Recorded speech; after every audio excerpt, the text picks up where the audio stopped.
حكايتنا بتبدأ سنة 1999 مع ضابط متقاعد اسمه بول، وبيبقى عايش في دار رعاية وبيتفرج مع باقي النزلاء على التلفزيون وبيتأثر جدا.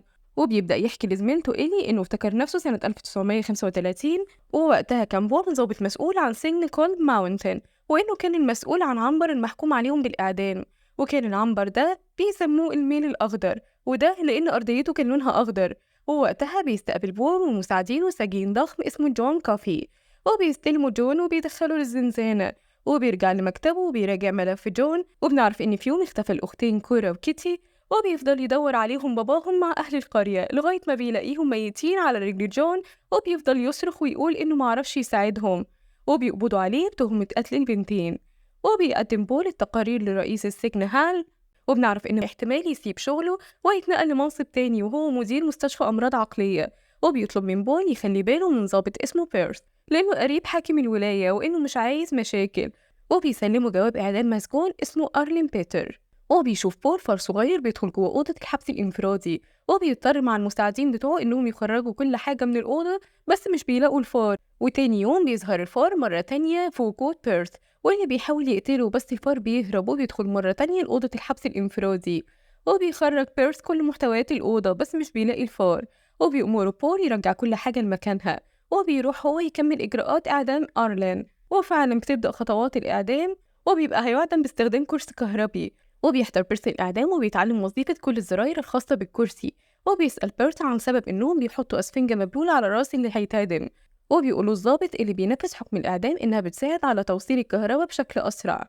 وبعد إعدام أرلين بيستهزأ بيرس بيه وبيتكلم مع جثته بطريقة مستفزة، وبيتضايق منه بول، وبيقوله إن أفضل وظيفة ليه هي وظيفة إدارية. لكن بيرس بيقوله إنه مش هيمشي من هنا قبل ما ينفذ حكم الإعدام في حد. وبيستدعي الضابط هالبول لمكتبه وبيعرفوا إنهم هيستلموا سجين جديد اسمه ويليام، وبيبقى معروف عنه عنفه وحبه للمشاكل.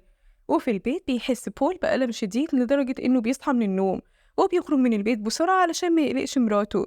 وتاني يوم بيطلب بول من مراته تحجز له عند الدكتور لأن الألم بقى أكتر من الأول. وبيوصل للسجن وبيستقبل السجين ويليام، واللي بمجرد وصوله بيهاجم الضباط وبيضربهم، بس بيلحقوا الضابط بروتول وبيضربوا على راسه وبينقلوه زنزانته. وبيحس بول بألم شديد وبينده عليه جون وبيضغط على الألم لغاية ما بيختفي. وبيوصل بول للبيت وهو مبسوط لأن الألم اختفى. وتاني يوم بياخد معاه جون أكل وبيشكره على مساعدته ليه. وبيفضل ويليام يعمل مشاكل أكتر، وبيقرروا إنهم يحطوه في أوضة الحبس الانفرادي. وبيجي يوم إعدام دايلو، وبيبقى مصاحب الفار ومسميه جنجل. وبيطمنوا بول إن جنجل هيفضل مع واحد فيهم، لكن جنجل بيجري وبيدوس عليه بيرس بغلاسته وبيموته. وبياخد بول الفار جنجل بسرعة وبيروح لجون، وبيقدر ينقذه وبيرجعه للحياة مرة تانية. وبيضرب بول بيرس وبيقوله إن بعد عملية الإعدام دي هينقله لأي مكان تاني. وفي أوضة الإعدام بيخدعهم بيرس ومش بيبل الأسفنجة، وبتتم عملية الإعدام بطريقة بشعة. وبيتعصب رئيس السجن وبيضرب بيرس، بس بيوصل هال ومش بيعمل لبيرس حاجة بسبب قرابته مع حاكم الولاية.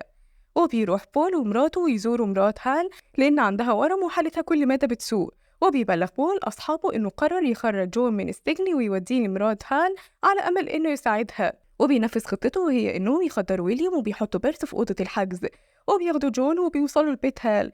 وبيعرفوا بول إنه ممكن يساعد مراته، وفعلا بيقدر جون يساعدها وبتخف من الورم. وبيرجعوا مرة تانية للسجن. وبيروح بول على الحبس الانفرادي وبيقول لبيرس إنه جه الوقت إنه يمشي من السجن، لكن جون بيمسك بيرس وبيرفعه لفوق. ووقتها بيفقد بيرس السيطرة على نفسه وبيبقى منوم مغناطيسيا، وبيخرج مسدسه وبيقتل ويليام. وبيقول جون إنه عاقب الاتنين ببعض، وبيمسك إيد بول علشان يوريله ويليام عمل إيه. وبنعرف إن ويليام هو اللي قتل البنتين، وإنه كان صاحب باباهم، وإن جون كان بيحاول يساعدهم بس فشل. وبيتجنن بيرث وبيتحجز في مستشفى الأمراض العقلية. وبيتأكد بول من براءة جون وبيعرض عليه إنه يهربه، بس جون بيفضل إنه يموت لأنه تعب من الوحدة والظلم اللي بيتعرض له. وبيسأله بول لو في أمنية نفسه فيها قبل ما يتعدم، وبيقول له جون إنه نفسه يتفرج على فيلم سينمائي لأنه عمره ما اتفرج قبل كده. وفعلا بياخدوا بول وبيفرجوا على نفس الفيلم اللي كان بيتفرج عليه في دار الرعاية في أول الفيلم. وتاني يوم يتم إعدام جون وسط انهيار كل الموجودين وأولهم بول. وبيطلب جون منهم ما يغطوش وشه لأنه بيخاف من الضلمة، وبيتنفذ حكم الإعدام. وبنرجع للوقت الحالي وبيقول بول لزميلته في دار الرعاية إنه بعد موت جون طلب نقله للأحداث.